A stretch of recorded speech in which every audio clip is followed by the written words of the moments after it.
প্রয়াত প্রাক্তন মুখ্যমন্ত্রী বুদ্ধদেব ভট্টাচার্য ৮০ বছর বয়স হয়েছিল তার। বালিগঞ্জে পাম অ্যাভিনিউ এর বাড়িতে প্রয়াত হয়েছেন তিনি। রেখে গেলেন স্ত্রী ও এক সন্তানকে। দীর্ঘ ৫ দশকের রাজনৈতিক জীবন। প্রথমে কাশীপুর বেলগাছিয়া কেন্দ্রের বিধায়ক ছিলেন তিনি। এরপর ১৯৮৭ সালে যাদবপুর কেন্দ্র থেকে ভোটে দাঁড়ান। ২০১১ সাল পর্যন্ত টানা এই কেন্দ্রের বিধায়ক ছিলেন বুদ্ধবাবু।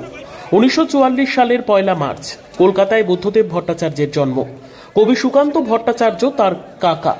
আজীবন বামপন্থায় বিশ্বাসী এই মানুষটির রুচিবোধ নিয়ে এখনো চর্চা হয়। রাজনীতির পাশাপাশি সাহিত্য চর্চাতেও সমান আগ্রহ ছিল বুদ্ধবাবুর। শৈলেন্দ্র সরকার বিদ্যালয় থেকে স্কুল জীবন শেষ করে প্রেসিডেন্সি কলেজে বাংলা সাহিত্য নিয়ে পড়াশোনা করেন। এরপর সরকারি স্কুলে শিক্ষকতা করতেন। ১৯৬৬ সালে সিপিএম এর প্রাথমিক সদস্য পদ নেন বুদ্ধদেব ভট্টাচার্য। ১৯৭২ সালে সিপিএম এর রাজ্য কমিটির সদস্য হিসেবে নির্বাচিত হন। ১৯৭৭ সালে বিধানসভা ভোটে প্রথমবার লড়াই।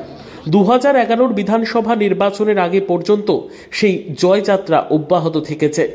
রাজ্যের বিভিন্ন দপ্তর সামলেছেন তিনি। তথ্য সংস্কৃতি দপ্তর থেকে পর্যটন, নগর উন্নয়ন, কখনো পূর্ণমন্ত্রী, কখনো আবার সাময়িকভাবে সামলেছেন দফতর।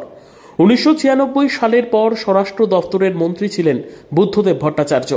১৯৯৯ সালে ডেপুটি মুখ্যমন্ত্রী হন তিনি। জ্যোতি বসু অবসর নেওয়ার পর ২০০০ সালে মুখ্যমন্ত্রী পদে বসেন বুদ্ধবাবু। বাংলায় ৩৪ বছরের বাম রাজত্বের শেষে ১০ বছরের মুখ্যমন্ত্রী তিনি।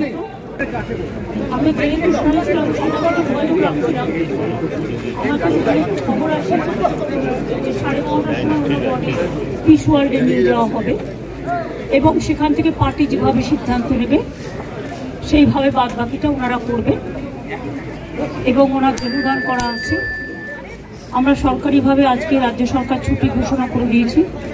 আজকে ফুল ডে ছুটি থাকবে এবং আগামীকাল সসম্মানে, রাষ্ট্রীয় সম্মানের সাথে আমরা তাকে শেষ বিদায় জানাতে চাই গান স্যালুটের মাধ্যমে।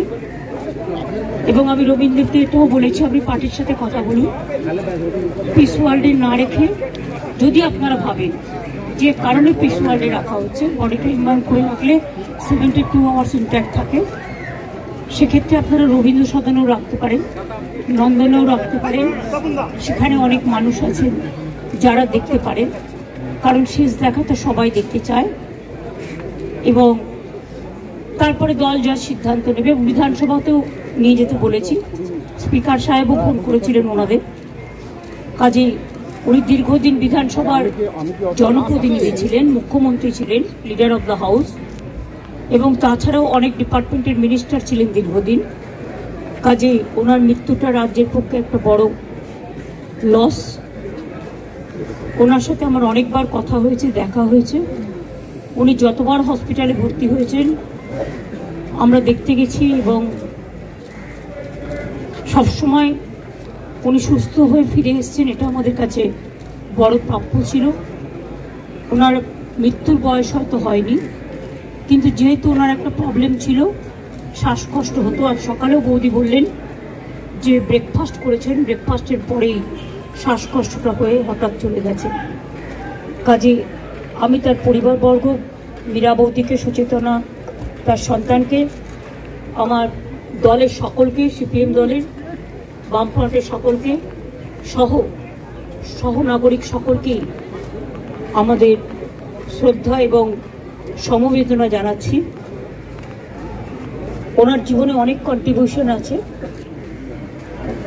সেটা ডিটেলস আলোচনা এখানে করার জায়গা নয়। আসুন আমরা প্রার্থনা করি।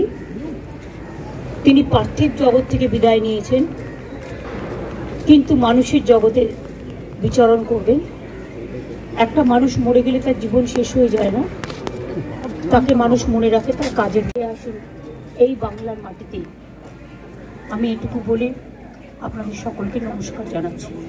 আজকে আমার ঝাড়গ্রাম যেতে হবে, যেহেতু আমার ঝাড়গ্রামে কালকে ওয়ার্ল্ড ট্রাইবেল ডে প্রোগ্রাম করা আছে। না গেলে ওরা সেন্টিমেন্ট নেবে, না হলে অন্য প্রোগ্রাম হলে আমি ক্যান্সেল করতে পারতাম।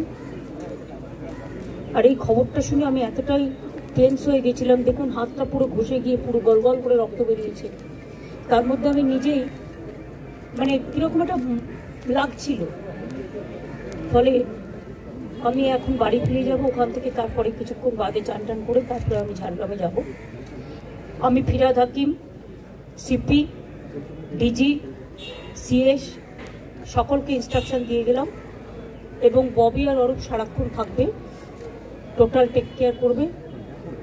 যা যা প্রয়োজন দলের পক্ষ থেকে ওরা মিছিল করে নিয়ে যাবে, যখন দেখবে যেন কোনো অসুবিধে না হয়, পুলিশ যেন ঠিকমতো ব্যবস্থা করে সব কিছু, যাতে কোনো রকম কোনো অসুবিধে না হয়। আমি এটুকু বলে আপনাদের সাংবাদিকদের, সংবাদ মাধ্যমকে সকলকে আমার অনেক ধন্যবাদ এবং কৃতজ্ঞতা জানাচ্ছি। ব্যক্তিগত অনেক কথা আছে, কিন্তু সেটা আজকে বলার দিন নয়, কখনো সময় পেলে নিশ্চয়ই বলবো।